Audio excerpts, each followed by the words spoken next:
के बारे में, कंटिन्यूटी क्या होता है, no break no gap no jump, वो कंटिन्यूटी कहलाएगा। मतलब जो फंक्शन है ये ब्रेक नहीं करा तो कंटिन्यूटी, ये भी ब्रेक नहीं करा कंटिन्यूटी, ये डिसब्रेक हो गया तो कंटिन्यूटी नहीं हो करके वो डिसकंटिन्यूटी हो जाएगा।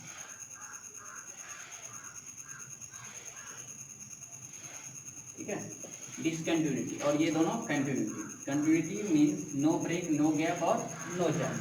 जैसे एक function f x is said to be continuous, कौन सी पॉइंट पे, ए पे, तो यहाँ से लिखेंगे limit x tends to a minus f x बराबर limit x tends to a plus f x, और ये दोनों क्या आएगा, फाइनाइट आएगा। फाइनाइट का मतलब एफ, तो दोनों बराबर होगा तो वो कंटिन्यूस होगा। इस चीज़ को लिख सकते हैं limit h tends to zero f a minus h बराबर limit h tends to zero f a plus h बराबर फाइनाइट एफ ए, वो कंटिन्यूस होगा किस पॉइंट पे, ए पॉइंट।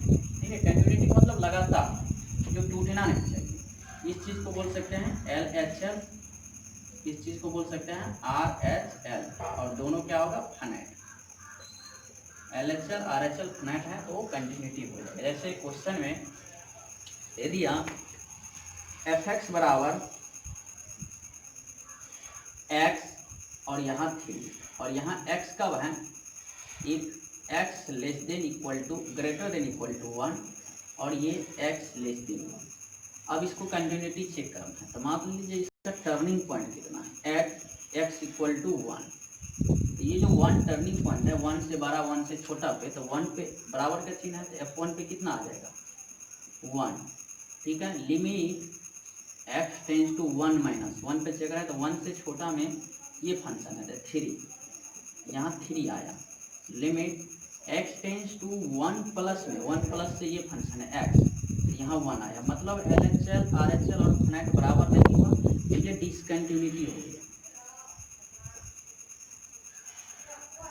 किस पे, at x equal to 1। Discontinuous मतलब कंटिन्यूटी नहीं, एक्स इक्वल टू 1 पे वो ब्रेक हो गया, तीनों बराबर नहीं। ठीक है,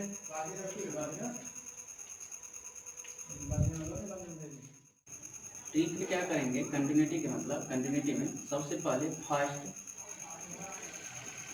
फाइंड और the turning point. Turning point यानी पहला पॉइंट क्या रहेगा, टर्निंग पॉइंट फाइंड कर लेंगे। अब उसके बाद now find the value of function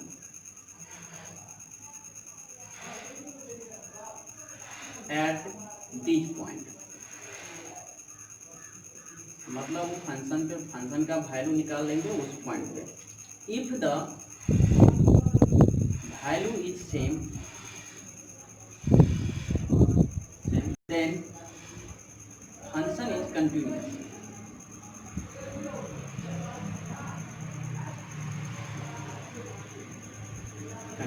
अगर वैल्यू सेम होगा तो फंक्शन कंटिन्यूस होगा। जैसे में मान के चलिए एफ एक्स बराबर आया ए जी एफ, ये वैल्यू है। अब यहाँ से मान के चलिए minus infinite less than x less than equal to a. अब a less than x less than b equal to b less than x less than equal to only a. इसका टर्निंग पॉइंट कौन कौन है, इसका जो turning point होगा, turning point x equal to, अब a पे पीछा ए के पहले और ए के बराबर ए और ए से प्लस में ए, तो मतलब a turning point b turning point, तो ए और बी। ए जो हुआ ना इसमें ए प्लस एच और ए माइनस एच, बी जो हुआ तो बी प्लस एच और बी माइनस एच। अगर दोनों पे बराबर हो जाएगा फंक्शन, मतलब a plus h a minus h तीनों बराबर हो, b plus h b minus h, तो वो फंक्शन कंटिन्यूस होगा। तो वही पहला टर्निंग पॉइंट, उसके बाद टर्निंग पॉइंट पे वैल्यू निकाल देंगे। अगर तीनों वैल्यू सेम हुआ तो फंक्शन कंटिन्यूस हो जाएगा। जैसे में एफ एक्स बराबर -1 कब, x greater than equal to 0 पे, ठीक है। अब यहाँ से x माइनस 1 कब x लेस देन 0 पे, तो यहाँ से टर्निंग पॉइंट क्या होगा 0, तो यहाँ से टर्निंग पॉइंट 0 आया तो एट x इक्वल टू 0 पे चेक कर रहे हैं।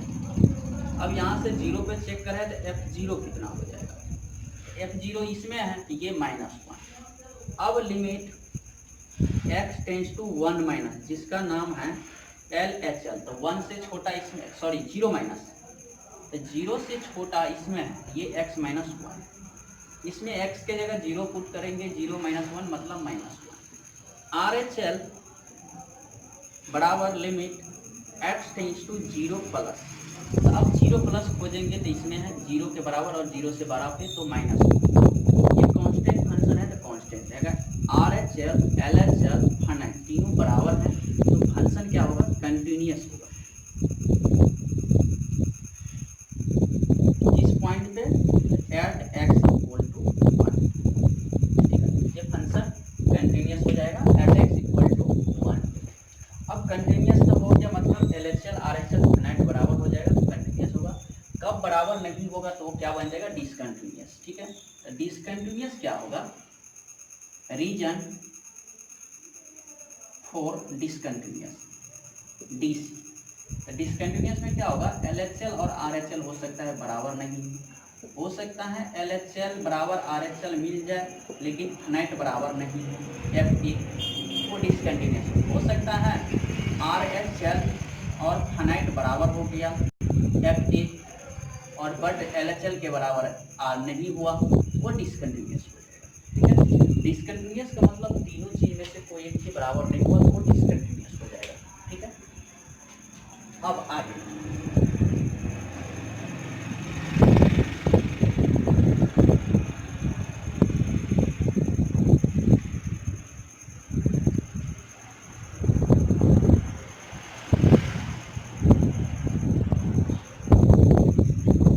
अब इसके आगे क्या देखेंगे, जैसे अगर CFX कंटिन्यूअस है, इस पे x इक्वल टू 1, ठीक है, या FX और एक सेकेंड, अगर FX एंड GX कंटिन्यूअस इस पे A पे, तो FX प्लस GX भी कंटिन्यूअस होगा x इक्वल टू A पे। उसी प्रकार FX माइनस GX भी कंटिन्यूअस होगा x इक्वल टू A पे।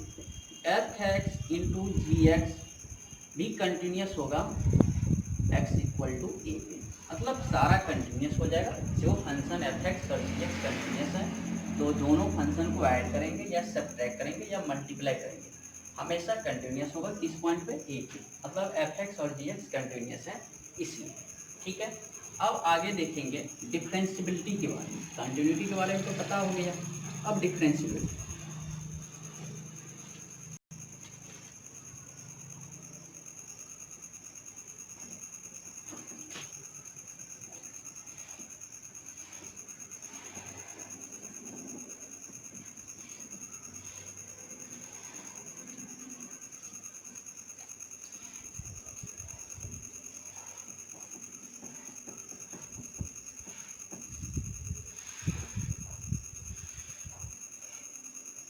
चलिए उससे पहले डिफरेंशियबिलिटी स्टार्ट होने से पहले एक तो कंटिन्यूटी का क्वेश्चन और देख लेते हैं। जैसे fx बराबर x माइनस 5 पूछ रहा है, ये कंटिन्यूटी है कि नहीं, कंटिन्यूटी पॉइंट नहीं दिया, कंटिन्यूटी मतलब लगातार है कि नहीं। तो fx बराबर x माइनस 5 है, अगर इसको ग्राफ द्वारा देखिए तो x माइनस 5 का ग्राफ अगर थोड़ी देर के लिए x के वैल्यू 0 पुट करते हैं तो y की वैल्यू माइनस, क्योंकि fx बराबर y होता है, x की वैल्यू 0 पे y की वैल्यू माइनस 0 माइनस 5 यहाँ, ठीक है। 1 पे -4 तो 1 पे -4 यहाँ, और कोई भी ग्राफ के लिए 2 पॉइंट खींच दीजिए। अब यहाँ गौर कीजिए, ये फंक्शन हमेशा कंटिन्यूटी होगा, लगातार न ब्रेक होगा न कुछ होगा, हमेशा कंटिन्यूटी होगा लगातार, एस कंटिन्यूटी फंक्शन है, ठीक है। अब नेक्स्ट एग्जांपल में fx equal to mod x upon x, ठीक है। ये कब x less than equal to 0, या x less than equal to 0, चलिए 0 पे। अब यहाँ से less than x greater than equal to 0 कर दिए। अब ये x greater than equal to 0 पे -1 हो गया। ये फंक्शन पूछ रहा है कंटिन्यूस होगा या डिस्कन्टिन्यूस, तो टर्निंग पॉइंट क्या है 0, तो यहाँ से एट x इक्वल टू 0 कर दिए। तो 0 जो किए तो ये फंक्शन f0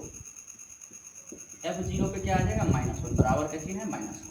अब limit x tends to 0 plus का मतलब RHL, तो 0 प्लस का मतलब ये 0 से बड़ा है, तो 0 प्लस इसमें -1, यहाँ -1। अब LHL limit x tends to 0 minus, तो 0 माइनस पे ये जो फंक्शन है 0 से माइनस, तो ये मोड x है, तो मोड x 0 से छोटा होता है ना, तो -x होता है, क्योंकि ये जो मोड x है ये एक बार +x होता है -x, +x कब ग्रेटर देन इक्वल टू 0 पे, अब -x कब लेस देन 0 पे, तो लेस देन 0 पे कितना आया -x, यहाँ लेस देन 0 ये -x अपॉन x होगा, और ये अपने आप में -1 होगा, और ये 0 के अप्रोच के मतलब कांस्टेंट है तो -1। अब यहाँ से, और ये भी तो -1 ही है, ये फंक्शन कंटिन्यूस हो जाए किस पे, x इक्वल टू 0 पे। अगर इसको ग्राफ द्वारा देखें तो ग्राफ जो होगा ना, ये होगा ग्राफ x और ये 0 के बराबर और 0 से बड़ा पे -1, तो 0 के बराबर यहाँ और 0 से बड़ा इधर, तो -1 यहाँ आएगा, ये इधर चला गया ग्राफ, और ये 0 से छोटा पे -1, तो 0 से छोटा इधर और -1 यहीं, मतलब 0 के लेफ्ट और राइट ग्राफ तो कंटिन्यूस, ये फंक्शन कंटिन्यूस होगा।